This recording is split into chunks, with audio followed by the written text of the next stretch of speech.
Welcome back to the Twin Times podcast, episode 24. Today we have another special guest. His name is Michael Guerrini. He's a filmmaker from WA, Perth. We talk about his short film, Full Circle, and the promotion and the marketing of it. And we also talk about his production company called YOTKO. Other than that, let's hop into the episode. Hello, Michael. G'day, Michael. How are you, mate? G'day, how you going? Good, man. Good. It's good to have you here today for sure. It's been Yeah, keen for this interview likewise, for a mate. while. Yeah, What's that? likewise, mate. Yeah, beautiful. Could you tell us a little bit about yourself? So yeah, I'm born and raised in Perth. I was, Greek and Italian descent, so I grew up with, both cultures surrounded by it growing up, as well as their art and their cinemas, and was that was absorbed into my brain, growing up, with Greek mythology and films like Troy and 300 and Gladiator and Alexander, like all of that stuff, right? So that helped further amplify my fascination of ancient mythology, ancient culture, and epic films, like epic filmmaking styles. The film business. What sort of started it for you? Yeah, so essentially, it all started when I was like 5 years old, when my granddad took me to see Spider-Man, the 2002 one. And when I was just got so enamored by what I just saw with Spider-Man and the whole character and the whole story and everything. And I asked my granddad, like, what was that? And Mm. he said, "Oh, that's acting." And then when I heard that word, I just immediately dug a rabbit hole into what acting was, and the more I entrenched myself in it, the more fascinated I was with acting, and the more assured I was that yes, this is what I want to do. But as I got older, I was, still watching Spider-Man, Spider-Man 2, Spider-Man 3, and delving more into films and growing my passion and my spark and my interest in films there. It sort of expanded, and it included the prospect of filmmaking as well. One as sort of a bit of a backup plan if I don't fully get into acting like 100% completely. But over time, I managed to fall in love with filmmaking on an equal level as I did with acting initially. Mm. And from there, I studied media class. I was like, all throughout high school, I was top of the class there, always succeeded, always was enthusiastic about it. And I knew I wanted to be an actor slash filmmaker when I got out into the real world. So yeah, I went into TAFE because I did a filmmaking course that was very practical for a couple of years. I Mm. tried in uni a little bit when I realized it was a bit more theory based than practical. I thought I was just wasting my money, so I figured I'd go and Yeah, fair enough. I'd go do my own thing and start YOTKO and go from there. Yeah, beautiful, man. In your career so far in the film business, what's been the biggest learning experience for you? Oh, there's legit so many. There's not one that sticks out. But if I Mm. really have to pick one, like really pick one, uh, probably filmmaking is just as much of a collaborative artistic piece as it is a solo piece. There may be one. I try to think of it as like a tree, like from progress from seed to a tree. Yeah. It all starts off with a seed, so one thing that's you. But as you become exposed to the elements like the sky, rainwater, and Mm. the soil, those all those elements, those are just things in life and people that you happen to meet along the way as you live your life. Um, those elements help you expand and help you grow your roots, and that over time grows and grows and grows more because you meet friends of friends of friends, or you meet people of a people of people in varying degrees, all that, and different nutrients, different soils, different rainwater, different parts of the world have varying amounts of nutrients in each, depending on where you plant your tree or where you plant your seed. So I was sort of aware of the analogy, like I became more and more aware of that growing up. So that helped me become a bit more open and more friendly to people especially with filmmakers, not in a Machiavellian sort of manipulative sort of way. Mm. I became fascinated with them. I equally wanted to help them in their endeavors because trees, they connect roots together to form their own network. So I was sort of thinking in that way to help strengthen our prospects. So if there's one thing I could going a bit of a tangent, but if there's one thing I could think is collab with as many people because um they will help you achieve your dream, you'll help them achieve theirs. And Yeah, one hand washes the other in that scenario. absolutely. The collaborative process helps each and everyone grow as a filmmaker and an artist in whatever type of art form you sort Hmm. of possess in. You say you want Perth to sell up, doing my research, you say you want Perth to come to New Hollywood. Do you believe there are a lot of talented filmmakers out there that you have collabed with in the past or maybe even currently that sort of have that potential? Oh, absolutely. Like Mm. the famous like filmmakers or actors that you've heard of from Perth, you're barely even scratching the surface. It's still superficial. Mm. And we've heard and there's a lot of news and we're riding a bit of a boom right now in WA. Mainly thanks to the COVID lockdowns that happened for the past few years when COVID was running rampant. And because WA, we had our borders and we were the most free and very snappy when it came to lockdowns and very complicit in that. The benefit for that was when the rest of the world was in lockdown, we were still thriving and like, as if COVID never touched WA. We were still living Yeah. life and society carried Yeah. on.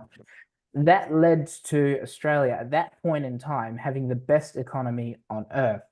That attracted Hollywood because when Hollywood recognized, mainly from influences from Perth there, when it got around to there, that while the rest of Australia, especially Queensland and New South Wales, the main sort of collaborative bodies or reps of Australia when they make Hollywood films like together, they all closed down because the state governments were lenient, and as a consequence, they had to shut down a lot of productions, shut down a lot of things as well, leading to a lot of people at risk. Whereas with WA, because we were having the best economy on earth at that point in time, and that attracted Hollywood to come shift their productions into WA. And because they fell in love with WA, and because they took initiative and they took that prospect, it created a ripple effect, a boom into giving us hope to expand our interests and to expand our efforts into growing Australia to become Hollywood. So much so that in the next couple of years we're getting our own like big film studio to expand Mm. interest for Hollywood and as well as to grow our statewide film economy, so to speak. And because we're taking that boom to our advantage, so much so that aside from YOTKO, my own, I'm also involved with another film company called the Western Australian Film Company, prioritizing um, using WA as the selling point, the bargaining chip to create our content, our films, Mm. to showcase to the rest of the world, using WA talent, both in front and behind the camera. And we're using that, and we think if we use that wave and we ride that wave and we integrate it into fullest potential, we can use the economy, the incentives, and everything that surrounds it to embiggen ourselves to such a state. It's going to take quite a while. Like I'm Yeah. talking Mm. 10, 20 years, or maybe even more. So it's not going to be very, very sudden. But if we put in the action now to do it, that's the future that we will create. Yeah. Anything that's worth building takes time. Rome wasn't built in a day. So yeah. Yeah, true. So during your career so far, have you ever felt like giving up on the dream of being a filmmaker? Yeah, I wouldn't go as far as to like officially giving up, like not Yeah. Spider-Man 2, I'm not Spider-Man no more level sort of Yeah. giving up but it was a case of sort of a shift. I knew I was going to come back to it, but it was more of a shift where from 2017 to 2020, after my sort of experience when I had with uni, I'm not going to say names, but there was some troubling stuff, and that made me feel a little bit despondent with not with filmmaking as a prospect, like as a career prospect, but more just like the people around it at the Okay. time. Um, it sort of shook me a little bit, and as a consequence, made me become a little bit more independent, Yeah. and a little bit more despondent with starting stuff. So instead, it shifted from being a film company, prioritizing creating my own projects.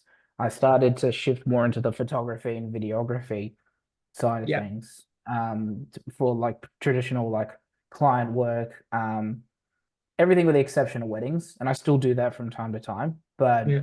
um, yeah, it was instead of creating my own movies, because I had concepts back then that were not written down, they were just concepts in my mind.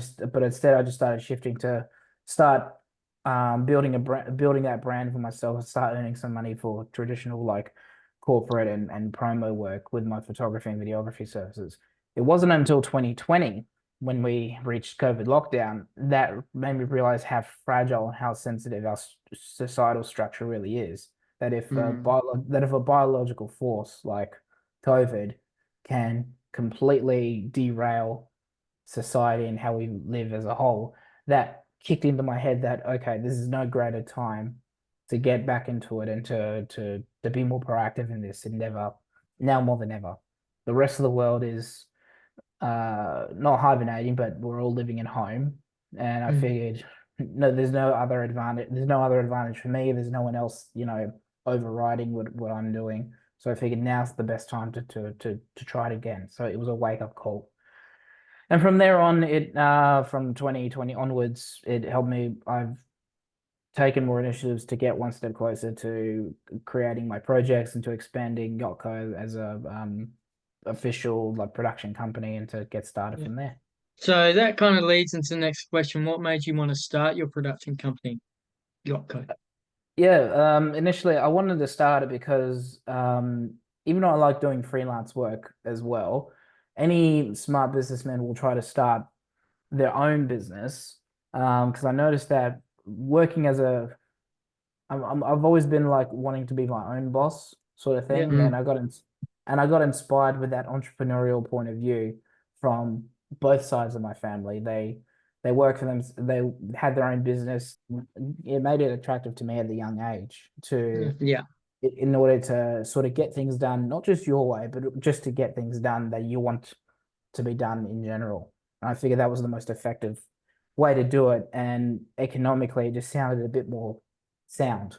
Yeah. Having your own production company, because then you can have your own creative control. You can have more financial control. There's more backing. There's more financial security in that from a business point of view, as opposed to being completely freelance and working as a crew member from production to production. That's Mm. not yours, or he had no effort in creating. Yeah, that's essentially it. Why I started to come with YOTKO, and the name YOTKO, like that's not an official word in any language. I trust me, I looked, and it actually it actually came from you remember like a decade ago when YOLO was a meme?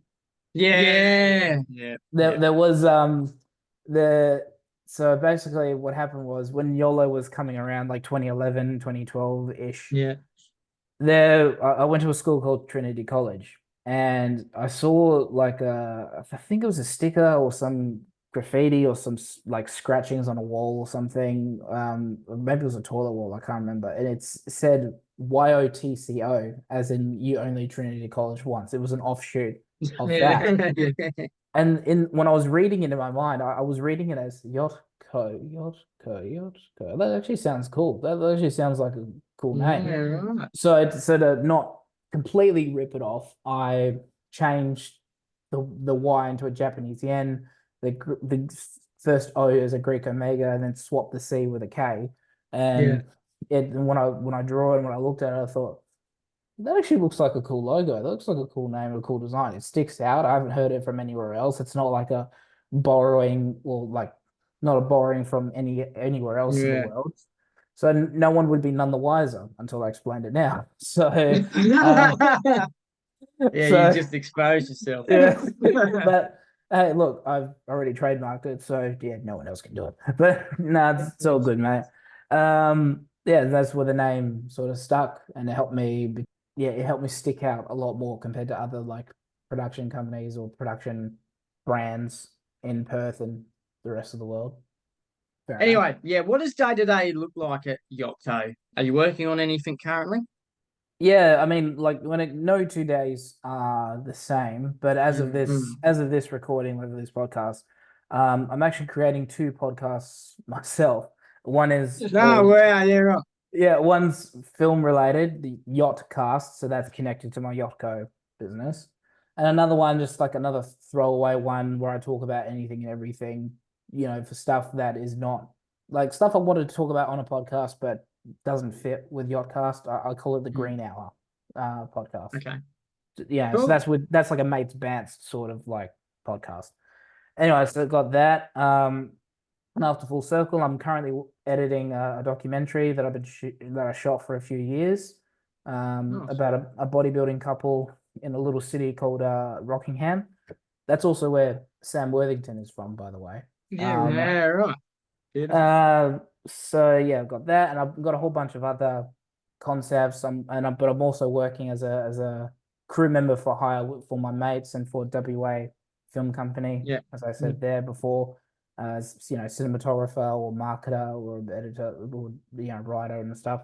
I call it it's a working title. I call it Pesmenos, which is Greek for fallen, and it's basically Yep. like about Greek gods in the modern day, where Yeah. yeah, so like in Greek mythology, yeah, the gods and the Titans they fought together. Titans lose, gods win. Mine is flipped. The gods lose, the Okay. Titans win. And because they're weak, the gods are go like, okay, let's just like let's go incognito, let's blend with society and wait until we're at our apex again, wait until we're at our strongest, and then fight back. 2,000 years later, they're living among us. What they do in the world corresponds to like their divinity, and a bit of a bit of a not throwback, a bit of a parody with like the modern world and pop culture and all that stuff. So here's an example: like Aphrodite, she's the goddess of like love and beauty and all that Mm. stuff. In this in this piece, she's like the biggest porn star in the world, like that kind of. So like so it's a bit tongue in cheek depending on the god, but yeah, Yeah. that's the sort of No, no worries, mate. It seems like you've got many, many things on the go and a man of many, many trades. When starting your business, YOTKO, was it hard to get off the ground? like many businesses, you don't really become successful until like after the first year, where Yeah. you're Mm. still in the red. You're still technically in the red in the first year, and it's only the Yeah. second or third years, even when you're lucky onwards, when you start to become successful and profitable in that stretch. But yeah, I started technically in 2017, and I wanted to take baby steps because I knew that if I went completely gung ho and went all out at the start, I would stretch myself thin with the limited money I earned and the limited equipment I have to make it um, as professional as I could be at the time. I knew that was going to take a little while. So I figured I'd start with, some stock footage and stock videography and then put it onto stock websites.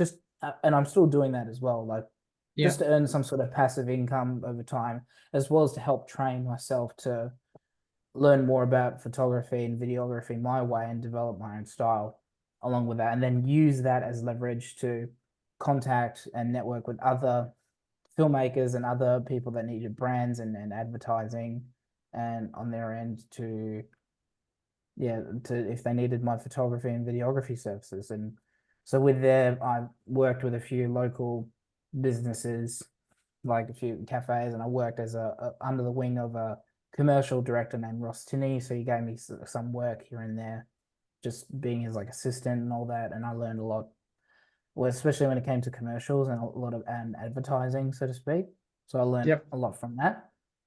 Uh, from there, I was a little bit on and off, but I was really focused on stock photography and stock footage as well, because I was trying to earn like passive income at the time. Okay. That was sort of my mode of thought at the time. Mm-hmm. And then and then basically I decided, as I explained before, when COVID happened, and we are all into lockdown, that sort of that was a wake up call in my head to become a little bit more proactive in with films and just go gung ho because I had concepts back then, but I just wasn't that really. I felt a little bit lazy and I wasn't really that secure to start writing it. I thought, oh, it'd be cool to have that, but instead, that helped me become a little bit more, yeah, proactive. I think that's the Mm. best word to describe it, to finally start doing it, just so I can stop Yeah. being in my head and be on paper and then be on screen. Yeah, Yeah. absolutely. Being the person that seems to be behind everything, from the directing to the cinematography to even the color grading, do you find being a jack of, in a way, all trades a little stressful, or do you thrive on it? I mean, equally a bit of both. It usually depends on the project, so to Yeah. speak. It depends on the scale, it depends on the content itself, and it also depends on my mood from the day to day as well. Like all of those contributing factors to it.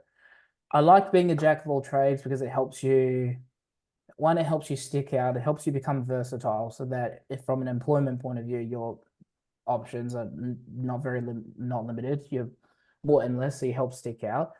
Secondly, it also helps you in the case of whenever you're stuck in those, you've got to do it right, you've got to do it yourself sort of situations. It helped me prepare myself for that.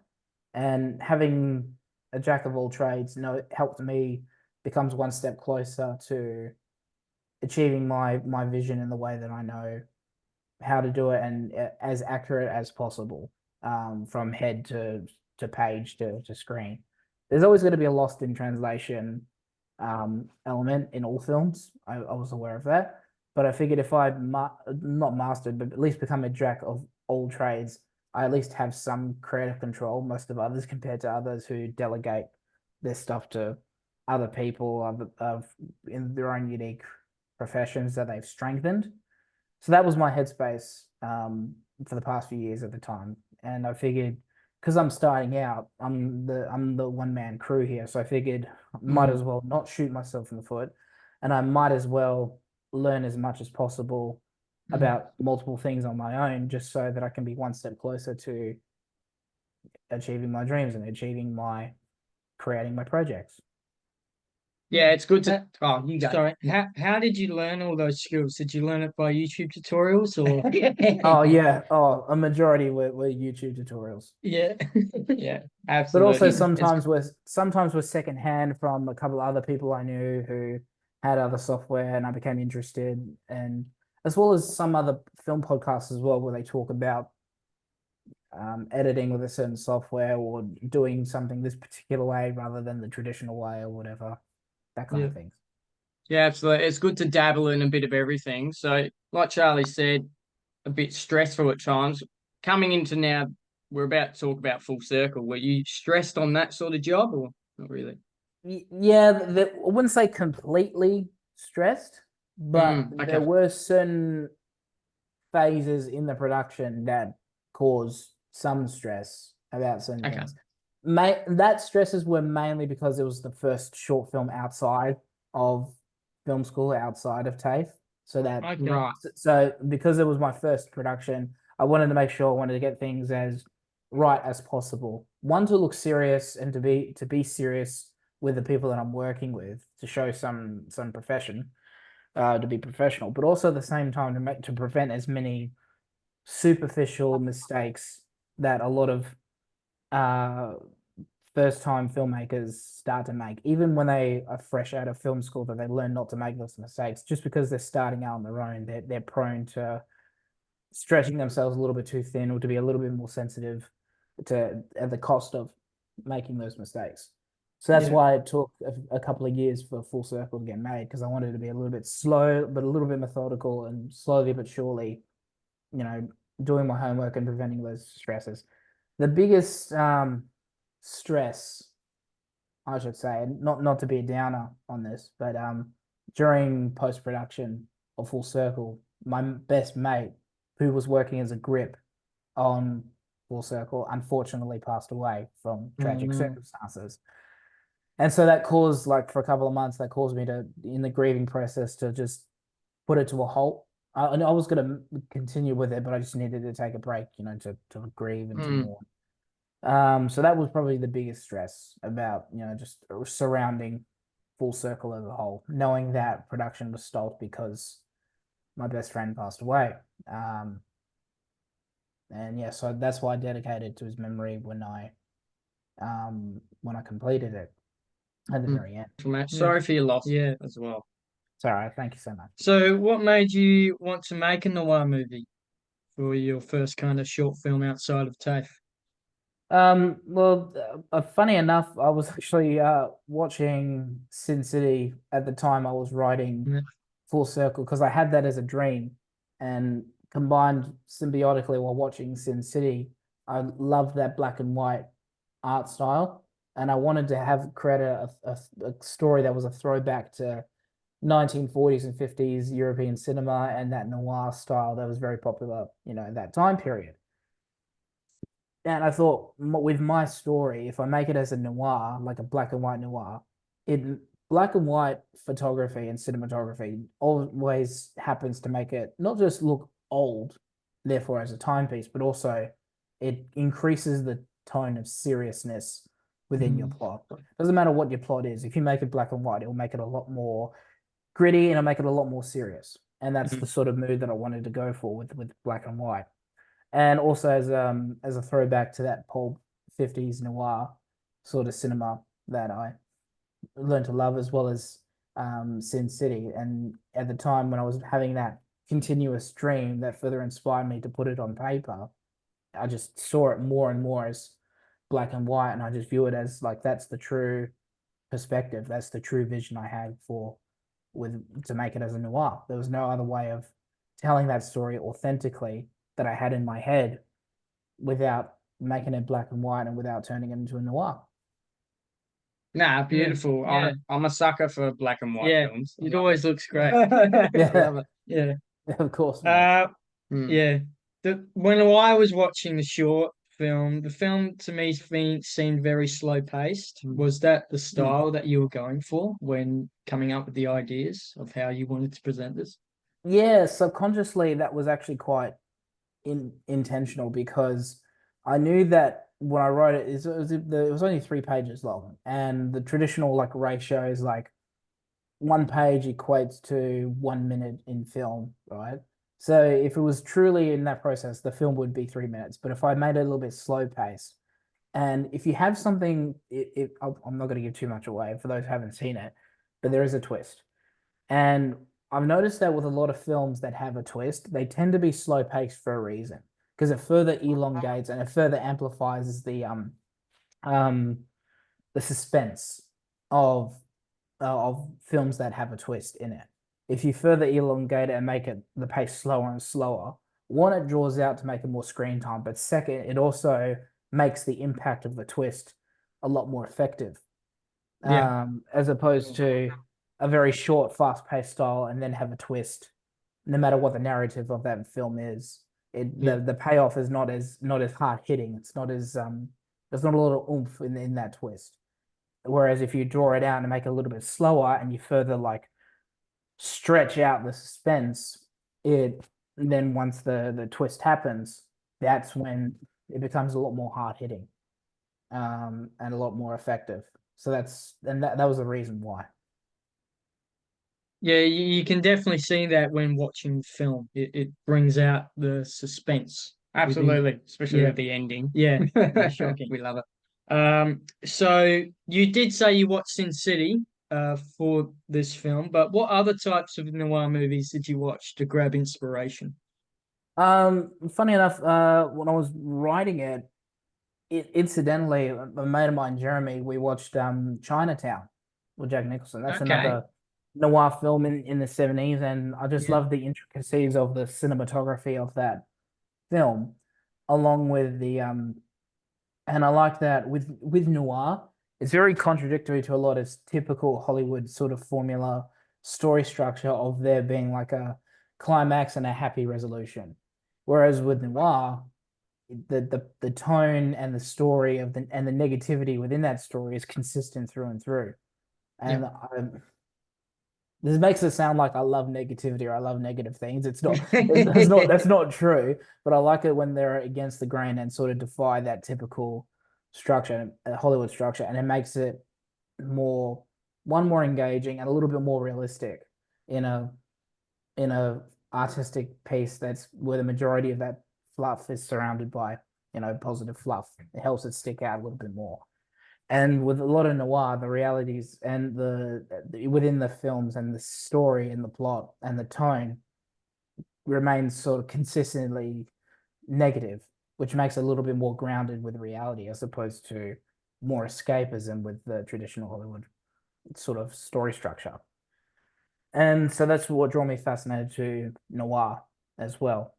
And I figured with Full Circle, it helps make it a little bit more dramatic. It helps, it makes it, more true to the story that I wanted to tell. Yeah, yeah, absolutely. It seems like noir is your favorite genre. Would you say Maybe, yeah, maybe so. I've got a whole variety of other that? genres, but yeah, I'm very drawn to noir. Yeah, Yeah, absolutely. absolutely. There are a lot of noir movies nowadays that aren't really shot in black and white, or that's not how they're presented when it's fully done. So, what made you want to shoot in black and white? Well, the contrast in black and white as opposed to color, it makes it a lot more stark.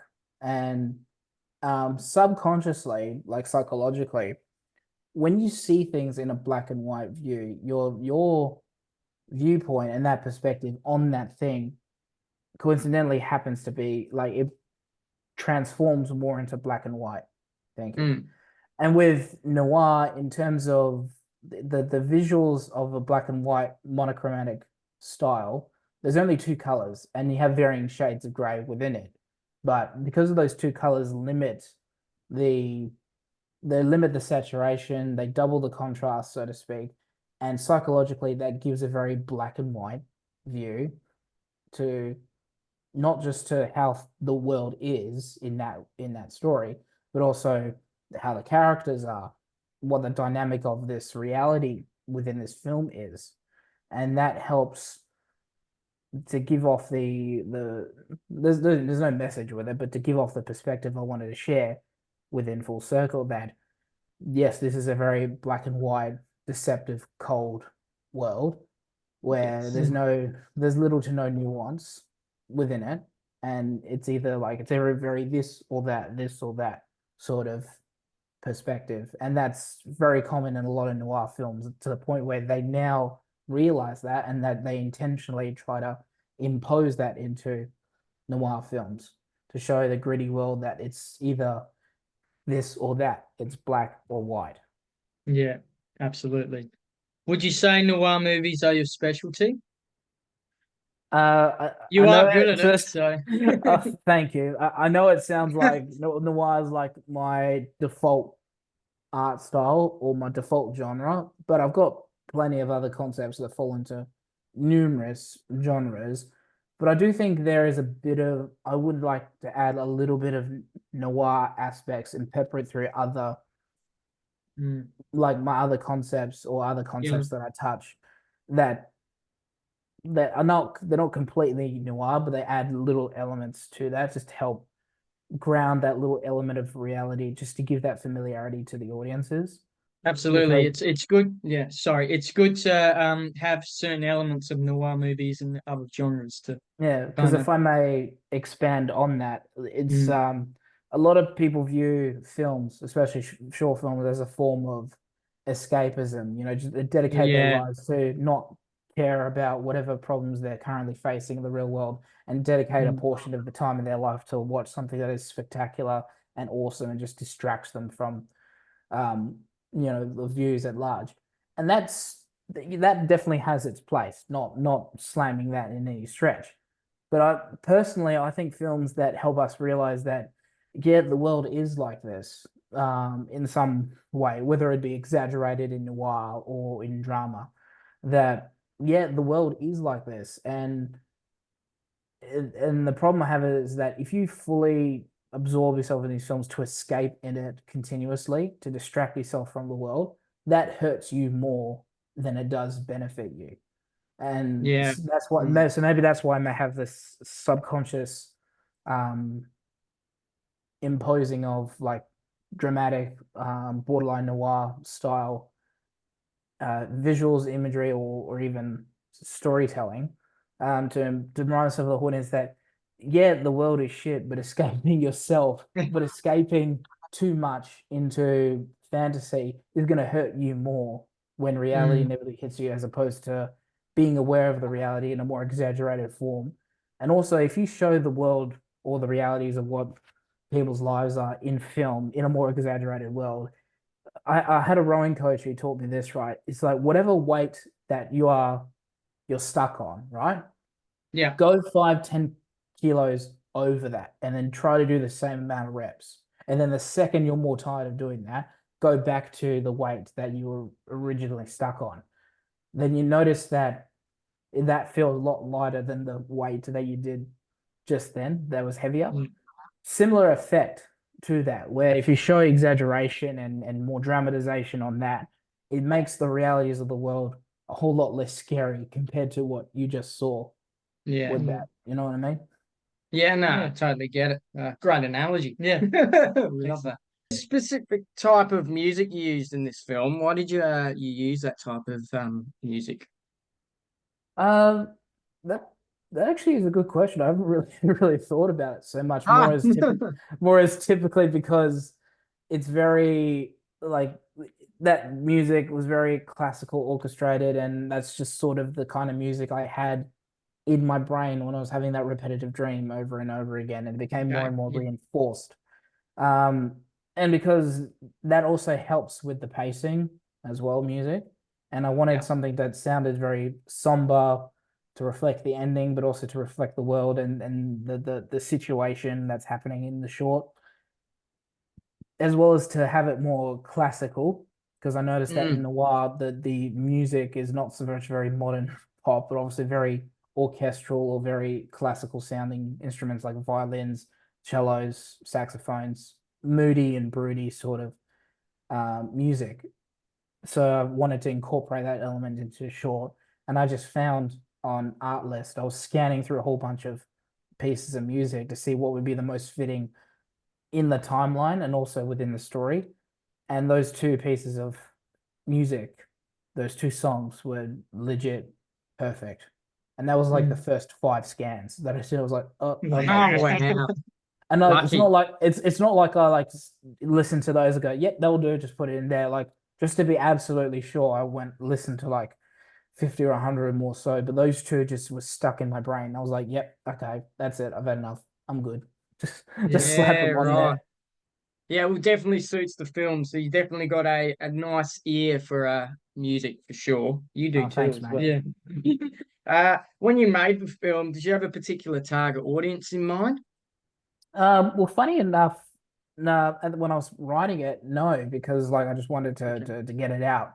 But it wasn't until the production phase, like around just before around the time of shooting, I just so happened to stumble upon a podcast called the Indie Film Hustle podcast by an indie filmmaker in America called Alex Ferrari.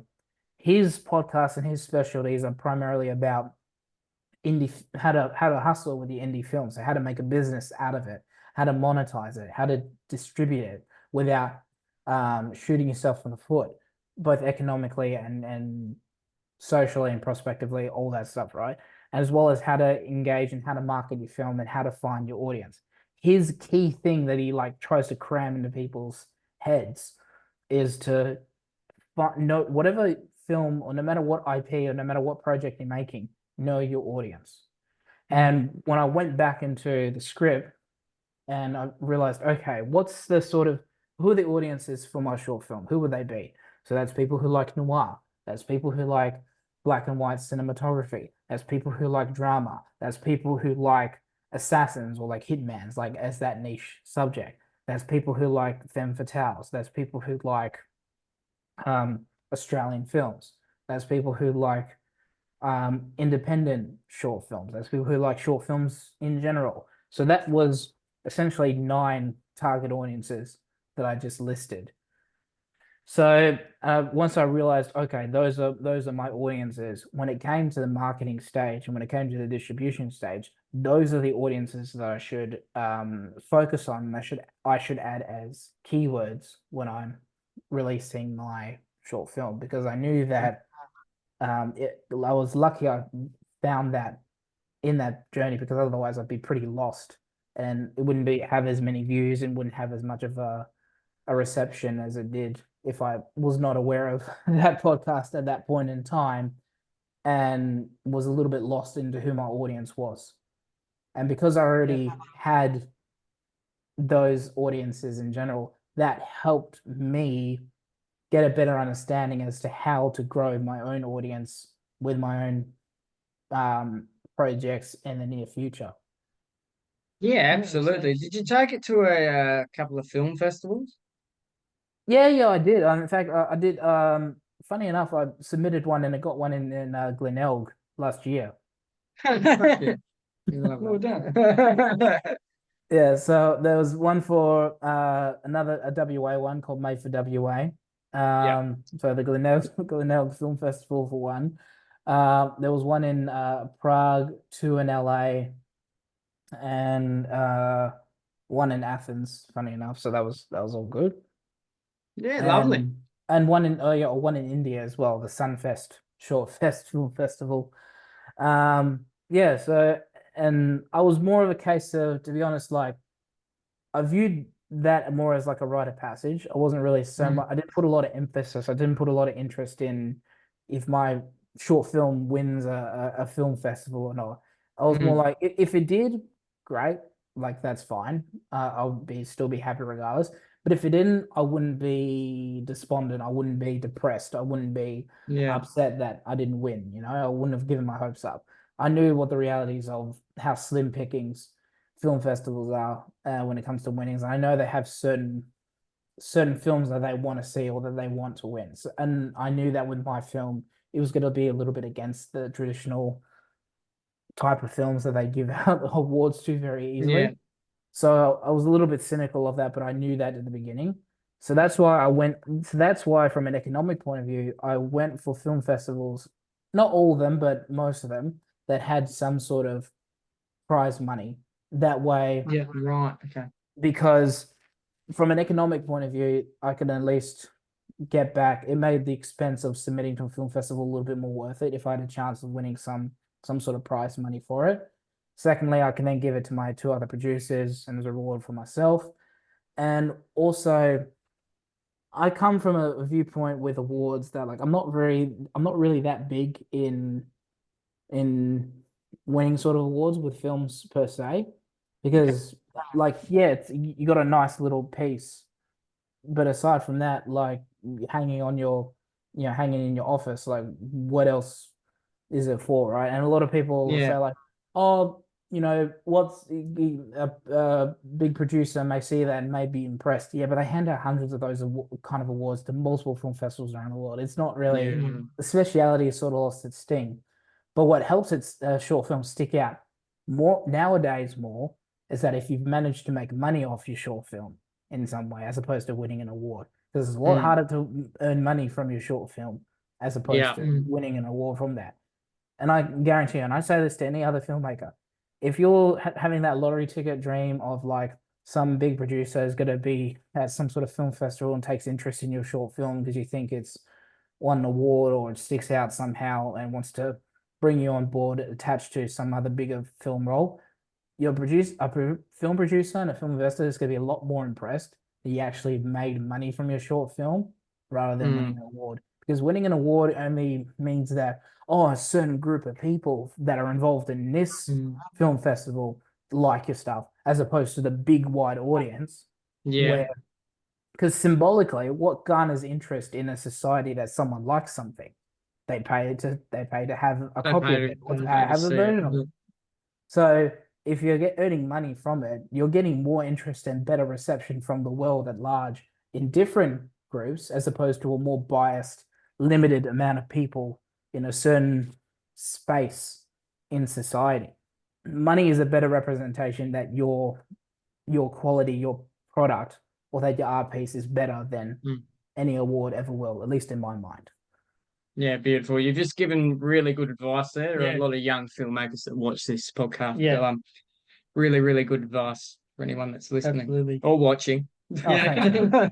Do you No believe worries.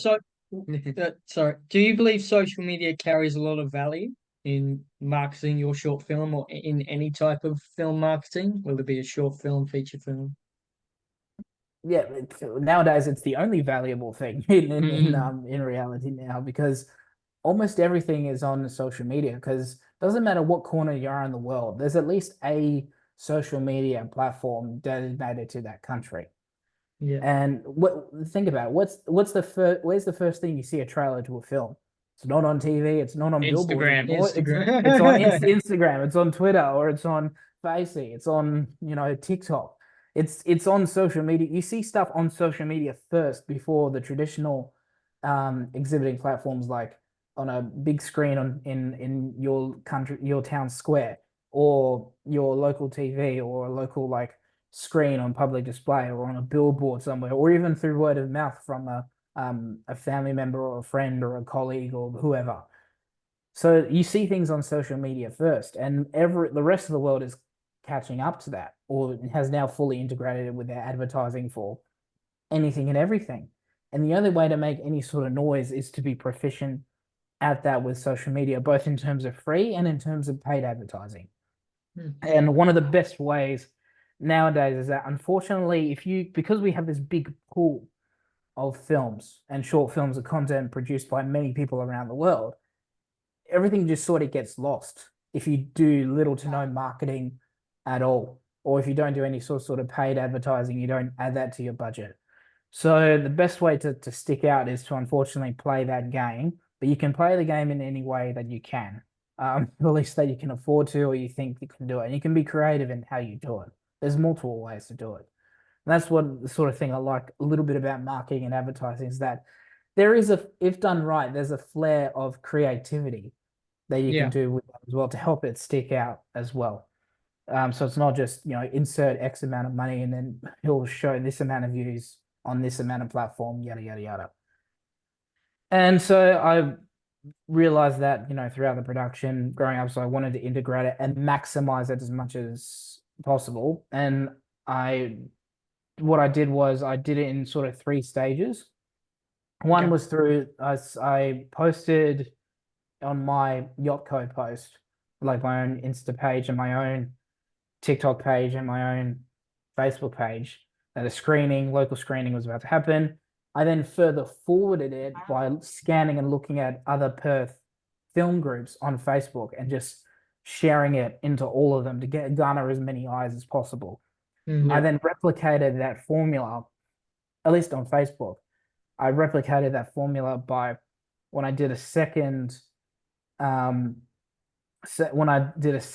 campaign, so to speak, when the film was officially released on all these platforms, and you can buy a personal copy for $2, or you can watch for free with ads on these platforms here, by having a link tree, copying and pasting the URLs, then copying and pasting that link tree URL into all the social media posts I put on there, so that drive traffic for people to see it. And then I created a Facebook ad and within 10 to 14 days, what I did was, just to play it safe, I put all the countries in the world that you can into all them. And I realized that the amount of numbers that I was drawing from that Facebook ad, they're all being centered around a certain part of the world, which is India. That's where the majority of the views were from. But I wanted it to be as evenly dispersed out as possible. So instead, I changed the amount of locations in that ad, and I limited it to the Western world, so like Australia, New Zealand, US, Canada, the UK, South Africa, English-speaking countries there. Then I created, and I shaved off a couple of dollars a day on that Facebook ad, to from $5 a day to $2 or $3 a day. Then I created another ad where same sort of campaign ad, same Facebook ad, but instead I limited that one to all of Europe. Right. And then I'm going to repeat the same formula. So I had 2 simultaneous ads, and I found out that the reach was much more effective that way on Facebook, doing that. And so I'm going to replicate the same sort of formula with other corners of the world with different Facebook ads, you know, existing at least 30 days apart from each other. So one up every 30 days, creating a campaign, scramble like that. Similar effect on Facebook and on TikTok. I also wrote a couple of blogs pertaining about how to self-distribute your short film to all these other channels beyond just YouTube, as well as giving a blog explanation to like the process of how I made Full Circle. I've added that to my link tree as a blog. I posted on multiple blog platforms from Medium to Tumblr, and I put all those links on my link tree there. And then did like how I just did with my film thing, where I forwarded to all the other film groups. I forwarded to all the other short film groups, all the other indie film Facebook groups that exist on Facebook throughout the rest of the world, and I just pumped it as much as I can onto there. And then I'm also integrating the paid ad system with my budget from Facebook. And then once it's had that course, I'll do the same thing with Instagram, with my trailer post. Then when I'm done with Instagram, then I'll do the same thing with TikTok. Then once TikTok has run its course, I'll do the same thing with Twitter. Then with Twitter, the last thing we'll do is LinkedIn. Those are the social medias where you can do paid posts, like to boost your posts. And there's also other platforms like Phoenix 360, Pinterest, display. And with display, you actually get paid for putting ads on there. So that's what intrigued me to give that a crack. And so, yeah, that's sort of my marketing strategy behind all of that, so to speak. Beautiful, mate. Yeah, that's great advice. Thank you very much. It's been a privilege to have you on today. We're on to the final question. So, what advice would you give to your younger self, and what would you say to that person just about to start YOTKO or just about to begin your TAFE course to start this adventure in filmmaking? What would you say? I would say this to my younger self, just to give some assurance. My younger self would be a little bit depressed about it, but I say this in a positive light. Doesn't matter who you are, your first film will always be shit. I had that thought process throughout making Full Circle, and that helped alleviate the pressures to get everything right and to have that perfectionist mindset through and through. It helped me just to have a little bit more fun with the shoot, and if something happens, it was going to happen. No production is completely smooth sailing. So it helped me become a bit more chill, become a bit more calm with that, and just take whatever with stride. And I say that to all other filmmakers, especially if they have that very perfectionist art mindset, very common in a lot of artists, that your first one will be shit, but it's not just like you specifically. It's also, I would say the same thing to James Cameron, Steven Spielberg, Quentin Tarantino, hell, even Michael Bay. Like, do you really think their very first thing that they made would be gold? No. I've seen some films that Spielberg made in the 60s, and when you compare it to the marvelous films that he's made throughout his whole career, it doesn't really shine a good light, does it? But we all start from somewhere. We do, mate. From somewhere, and it doesn't matter. The fact that even if it's bad, you can at least you learn more from your bad than you do from your good. You learn more from your failures than you do from your successes, and I think that is very true. So even if you start off bad, there's a typical precedent that if you learn from that, your trajectory will be a lot greater than if you hit a home run on the first try. Yeah, absolutely. Well done, mate. You've done really, really well today. We've been happy with everything you've said. So thank you for coming on today. Thanks for discovering our podcast as well. No worries, mate. Yeah, you seems good. Yeah, you guys seem pretty good, man. Thank you so much, man. No worries, Michael. Take care. Have a great rest of the day. Have a good day, mate. Bye-bye. You too, mate. Ciao. What a great conversation with Michael. He gave a lot of great advice. If there's any young filmmakers out there watching this, I hope you learned something today about not only making short film, but short film marketing in general. If you want to learn more about Michael Guerrini, a link to his Instagram will be in the description, and a link to his website, YOTKO Productions there, and a link to their Instagram page as well. And there is also a link to Michael's short film. Put that in the description below for Full Circle if you want to go watch it. If you want to learn more about Twin Times, there's a link to Charlie and I's Instagram. That'll be in the description below. And other than that, I believe that's a wrap. So this has been the Twin Times podcast. We wish you nothing but peace and love throughout the rest of the week. If you are on Spotify, give us a rating out of 5 stars and a follow. And if you're on YouTube, like and subscribe. It really helps us out. Other than that, we'll see you in the next one.